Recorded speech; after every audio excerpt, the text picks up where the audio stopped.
Você já teve dificuldade em criar um personagem? Um personagem inesquecível e que não fosse apenas um figurante? Um personagem que marcasse o leitor? Pois bem, hoje a gente vai aprender 5 dicas interessantes de como criar personagens inesquecíveis.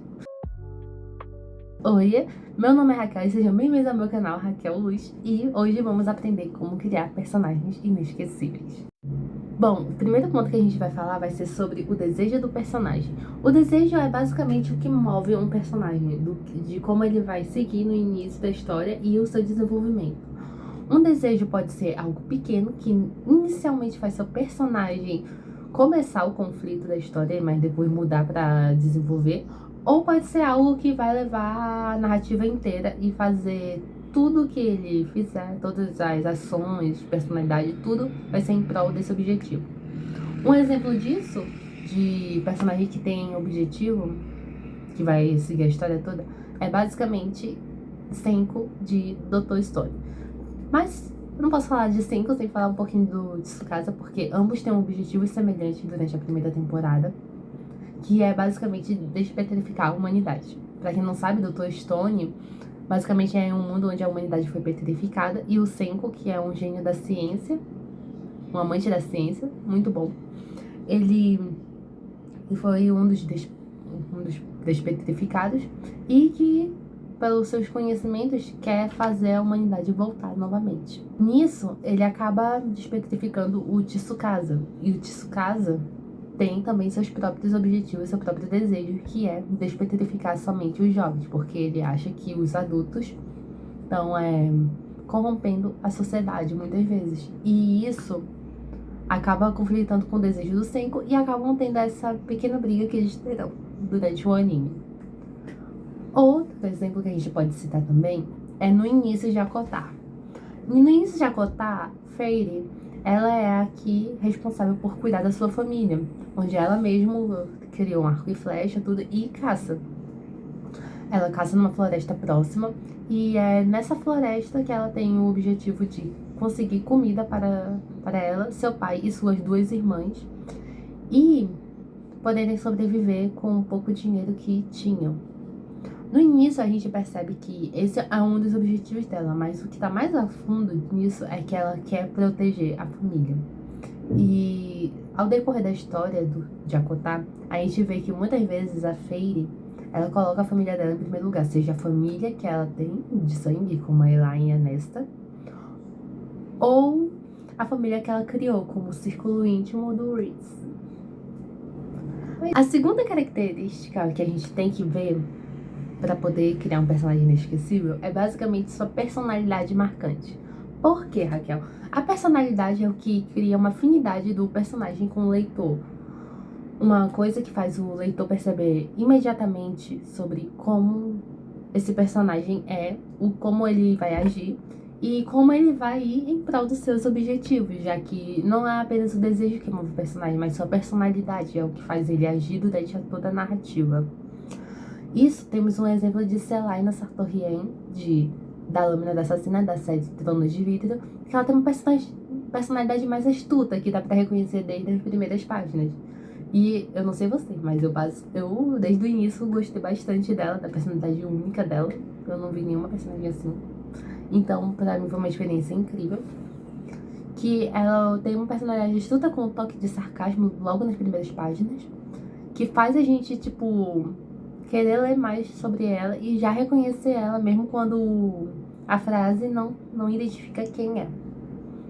Outro personagem que eu posso citar é o Rampo, Edogawa Rampo, de Bungo Stray Dogs. Ele tem uma personalidade bem genuína e... Edogawa Rampo é outro personagem que eu posso citar por ele ter uma personalidade mais genuína e infantil. Lembra uma criança, ele é como se fosse uma criança. O fã até briga que é uma criança, assim, muito fofinha, que ama doce, mas que sua personalidade é muito interessante porque, em contraste com a aparência genuína dele e não saber pegar trem, isso eu vou falar no próximo, próxima característica que é bem interessante para criar um personagem. Apesar dele ter uma aparência bem genuína, ele tem uma habilidade que é super dedução. que vocês ou não podem acreditar se tem ou não, dependendo do ponto de vista de vocês. Porque ele mesmo fala que ele tem habilidade, mas aí a gente sabe. Enfim, não vou falar muito de Monster Dogs. Eu poderia passar a hora falando demais. Talvez eu faça uma série só de Monster Dogs. Seria legal falar só sobre o personagem. Só pra você ver, eu já tô falando sobre o personagem e tudo. Ou seja, basicamente, se você for criar um personagem, não esqueça da sua personalidade, de como a personalidade vai se conectar ao leitor. Se ele vai ser mais bonzinho, se ele vai ser mais gentil, se ele vai ser um vilão, por exemplo, um vilão grotesco, um vilão decide a palavra. Ou ele vai ser um vilão que pode ou não criar empatia, ou ele vai ser um puramente mau, ou vai ser um bonzinho. Vamos ver o que vai criar esse personagem pra gerar no leitor. O que você quer que o leitor sinta? Quer que ele tenha empatia? Quer que ele tenha ódio? Vai depender de sua personalidade. Se quiser também eu posso fazer um vídeo só sobre personalidade aqui no canal, pra explicar um pouquinho melhor de como a gente pode desenvolvê-las ou como podemos criá-las. Então, se vocês querem, não esqueça de comentar aqui embaixo. Bom, a próxima etapa é basicamente a característica marcante. Mas Raquel, como assim? A gente falou de personalidade, não é a mesma coisa? E não é. Bom, a característica marcante vem até nós pra gente entender quem é o personagem antes mesmo da gente ver a personalidade ou a aparência dele. É o objeto, gesto ou até mesmo alguma característica física, como uma mecha de cabelo, que faz a gente reconhecer o personagem antes mesmo dele aparecer. Como temos o exemplo da Katniss Everdeen, de Jogos Vorazes. Perdão, tô um pouco de rouca, então tá difícil falar. Mas vamos seguir. Como, por exemplo, Katniss Everdeen de Jogos Vorazes, que uma experiência própria pra mim foi que, vendo ela com um arco e flecha na mão, eu já sabia que era ela, antes mesmo de eu saber o nome dela. Então é um exemplo disso, dá pra gente ver como um objeto consegue influenciar como a gente conecta a um personagem. Outro exemplo é o Monkey D. Luffy de One Piece, seja a série, live action, mangá. A gente sabe, pra quem leu no universo de piratas de One Piece, a gente sabe que o chapéu de palha é um objeto que define Monkey D. Luffy. Quando eu vejo um chapéu de palha, eu particularmente já penso no Luffy. Não sei vocês. Enfim, outro personagem com uma característica marcante, agora eu vou entrar um pouquinho no meu livro Dama das Sombras, é o colar de lua que a Arya tem. Sim, a minha protagonista de Dama das Sombras tem um colar no qual ela nunca, raramente vocês vão ver ela sem esse colar, que basicamente faz... Tá. Outro exemplo que eu posso citar é a Arya Tenebris, a protagonista do meu livro Dama das Sombras, minha queridinha protegida, eu amo ela. Que ela basicamente anda sempre com um colar em forma de lua, que é muito importante pra ela. E no livro vai explicar mais por que esse colar é muito importante, mas que esse colar tem um preço inimaginável pra ela e é muito importante pra ela, é inegável. Então ela sempre vai estar usando esse colar. Mesmo não importa se ela vai estar com roupa chique, roupa simples, ela sempre vai estar com esse colar e é muito importante. E no livro, obviamente, vou falar por que os motivos, então fiquem atentos. Então é isso. Para criar um bom personagem inesquecível, tem que ver quais características marcantes vão estar nele. Se vai ser arco e flecha para Katniss, chapéu de palha para o Luffy, ou até mesmo um colar, como é o caso da Arya. Ou talvez uma mecha de cabelo, como por exemplo o Shoto Todoroki de Boku no Hero. Tem várias coisinhas que a gente pode utilizar para ser uma característica marcante do personagem. Ou seja, quando você estiver criando um personagem, pense: o que pode marcar meu personagem? Vai ser um objeto? Um gesto? Uma gíria? Pense nisso e vamos trabalhando, porque é com o tempo que a gente pode ir criando e vendo como isso daí pode ser até utilizado no enredo da nossa história. Terceira característica, muito bem. A terceira característica é basicamente a história do seu personagem. Sim, a gente falou sobre o desejo dele, o que move ele, a personalidade dele, mas não falamos sobre a história, que é um ponto muito chave e importante para o desenvolvimento do personagem. A história faz basicamente a explicação do porquê o personagem age assim, porquê o personagem X quer esse objetivo, porquê ele é mau, ou porque ele é cruel, ou porque ele é bonzinho demais, o que faz ele ser ele. É basicamente a essência e a alma do seu personagem, do que a gente vai ver, ou dependendo se é protagonista ou não, ou vai ser desenvolvido, ou se for um secundário, tudo vai ver por que ele age de tal jeito, o jeito X ou Y. Basicamente, para esse exemplo, eu tenho uma frase muito interessante que eu gosto de pensar comigo, que é basicamente: se meu personagem age assim, ele deve ter um motivo. E esse é o ponto-chave para a gente poder pensar sobre criação de personagem. Porque, de acordo com como ele age ou como ele é ambicioso, seus desejos, vai tudo em prol do passado dele. Basicamente é aquilo que a gente brinca, o vilão é mau, mas a gente vê o passado triste dele, então a gente acaba passando pano. É exatamente isso. É bem intencional essa criação de personagem. Porque se uma coisa consegue justificar ou fazer a gente entender o exemplo dele, é onde a gente consegue criar a empatia, a conexão e gostar ou não desse personagem. Então, é um ponto muito importante na sua criação de personagens. Um exemplo que eu vou citar vai ser a Jinx de Arcane. Jinx, o nome vindo de azar, basicamente, tanto que tem uma brincadeira no LoL, uma brincadeira na própria personagem do LoL, no universo de League of Legends, que é Jinx, é de Jinx. Jinx?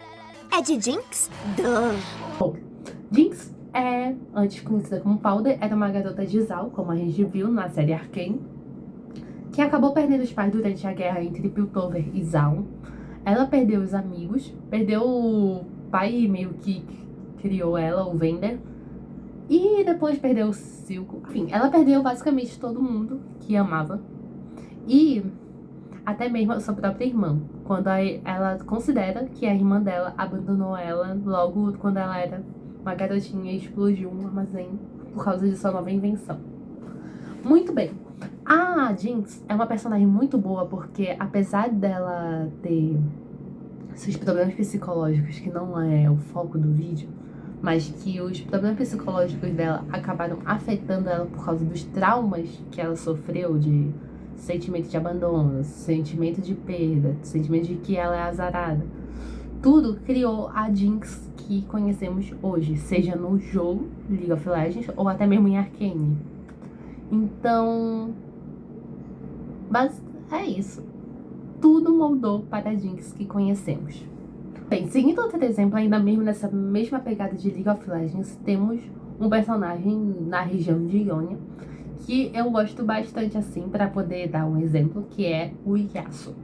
Yasuo basicamente é um espadachim que desde pequeno foi treinado junto com seu irmão e com o mestre, tudo, no dojo, para poderem aprender sobre o estilo do vento, que seria basicamente para poderem aprender a lutar. Ionia tem um negócio de equilíbrio, onde todo tempo é paz e equilíbrio das boas.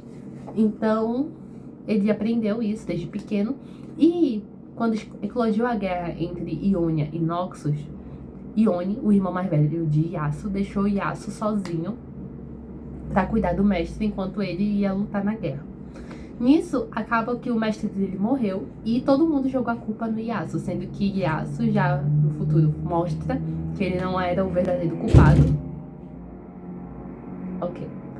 Mostra que Yasuo não é o verdadeiro culpado, mas mesmo assim o irmão achava que era ele e acabam brigando entre os dois, onde Yasuo mata o próprio irmão, Ione, e acaba levando essa culpa com ele. Até o período atual que a gente tem no jogo, ele leva a culpa de ter matado o irmão, ter levado a culpa pelo mestre, mesmo sabendo exatamente o que matou.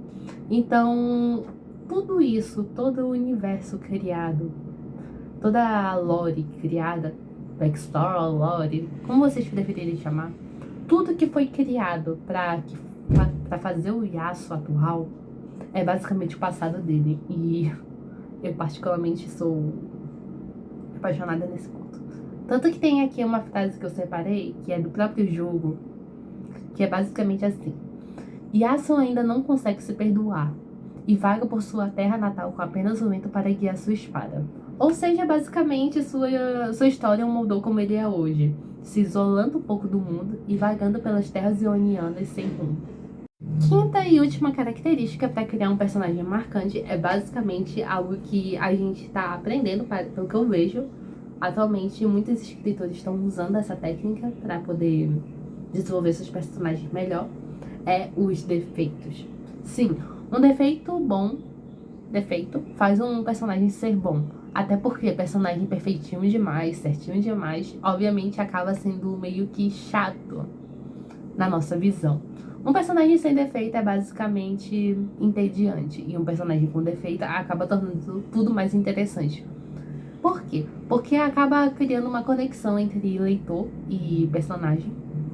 Onde muitas vezes a gente gosta de um personagem porque ele tem os mesmos erros que ele comete os mesmos erros, sente os mesmos erros que a gente mesmo se considera ter. A moto passando aqui. Mesmos erros que normalmente a gente comete ou um sentimento parecido e semelhante. Isso é o que torna os personagens mais humanos e cria uma empatia entre eles. Um exemplo que a gente tem é um personagem muito bonzinho, que acaba achando que pode salvar todo mundo, como por exemplo o Deku de Boku no Hero Academia. Ou muitas vezes acontece também que é um vilão subestimando um herói, que acaba sendo a maior fraqueza dele. O defeito do vilão é basicamente subestimar o herói. E ele acaba indo de arrasto. Todo personagem tem que ter um defeito, ao menos um defeito que possa fazer ele ser desenvolvido, trabalhado, ou apenas existir para poder criar conexão com o personagem leitor. Um exemplo que eu tenho aqui é o Kunikida de Bungo Stray Dogs. Sim, o mesmo anime do Rampo. O Kunikida, ele basicamente possui um caderno que tem todos os ideais dele, de como ele vai comer, onde ele come, o que ele vai fazer, a agenda, o trabalho, até em relação ele tem, que é mostrado, só que a gente, fã dele, não sabe exatamente qual é o tipo de mulher ideal ainda dele, mas ainda tá lá. Esse ideal perdão. Esse ideal é diretamente ligado ao poder dele, onde o que ele escreve na agenda pode se tornar real. O tamanho da agenda dele, do caderninho dele. Acho que o caderno é desse tamanho aqui. Acho que seria desse tamanho o caderno. Enfim, o poder dele é diretamente ligado ao ideal. E ele é uma pessoa onde gosta de tudo organizado certinho, com um horário. Porém, isso daí acaba sendo o maior defeito dele para os inimigos, como por exemplo o vilão da obra, Fyodor, usou contra ele, num arco específico, onde umas crianças estavam lutando contra agências de detetives armados, e uma dessas crianças estava em risco de vida. O Kunikida, o personagem fictício lá, que eu falei, ele tem um ideal de que não vai ver ninguém morrer e que ninguém vai morrer na frente dele. Ou seja, ele sempre salva todo mundo. Ou algo parecido assim. É o ideal dele. E esse ideal acaba sendo levado a tanto tempo. Quando ele tentou salvar a garotinha, o Fyodor já tinha avisado ela que se ela visse o caderno dele, ela devia assistir para salvar o irmão.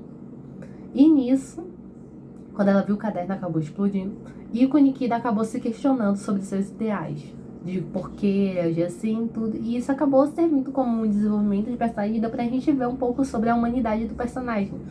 Sobre ver que a bolha dele, onde tudo tem que ser ideal, acaba sendo rompida, tendo uma brecha para ser trabalhada.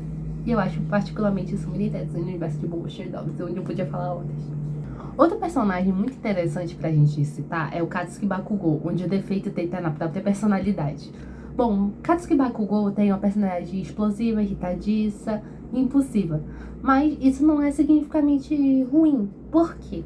Porque esse personagem acaba gerando muita empatia com os leitores no mangá, ou até mesmo telespectadores quando assistem um anime, que os próprios personagens da obra, eu gosto muito desse detalhe, os próprios personagens da obra, como Kirishima ou Atsuyu, acabam zoando ele, brincando que ele não podia ser um herói, assim, tipo, zoavam que ele seria um herói muito irritadiço. E isso define basicamente o personagem, porque esse erro que ele tem, esse erro barra defeito que ele tem, que leva toda a saga, que marca ele, que acaba sendo uma característica marcante do próprio personagem Katsuki Bakugou, é desenvolvido e muitas vezes a gente vê essa relação sendo construída por cima da personalidade dele e do que faz o Katsuki Bakugou ser o Katsuki Bakugou.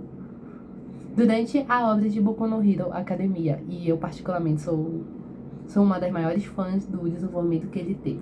Então, ele não podia estar fora dessa lista. Como eu falei, um defeito não tem que obrigatoriamente estragar o personagem. Fazer, o personagem é bonzinho demais e o erro dele é ser bonzinho demais, então não tem graça. Não tem que estragar o personagem. Um defeito serve pra gente tanto desenvolvê-lo ao decorrer da narrativa, quanto pra gente criar empatia e conexão com o leitor. Então, seja um defeito físico, personalidade, ou até mesmo pensamento objetivo. Sempre tem que ter um defeito no personagem. Por quê?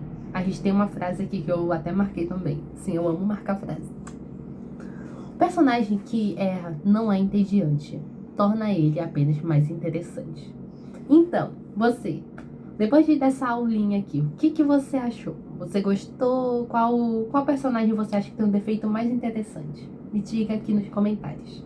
Bom, depois da gente ter passado basicamente sobre característica marcante, desejo do personagem, personalidade marcante, defeito e história, a gente tem basicamente uma fórmula mágica que dá pra criar o nosso personagem inesquecível. Bom, espero que vocês tenham gostado e que entendam que cada detalhe que eu falei nesse vídeo é essencial pra gente poder criar um personagem melhor e mais evoluído e inesquecível, obviamente. E não esquece de me dizer nos comentários o que vocês acham, o que chamou vocês mais atenção, o que os seus personagens têm pra ser interessante. Não esquece de comentar aqui, deixar o like e se inscrever no canal. Um beijo e até a próxima. Bye!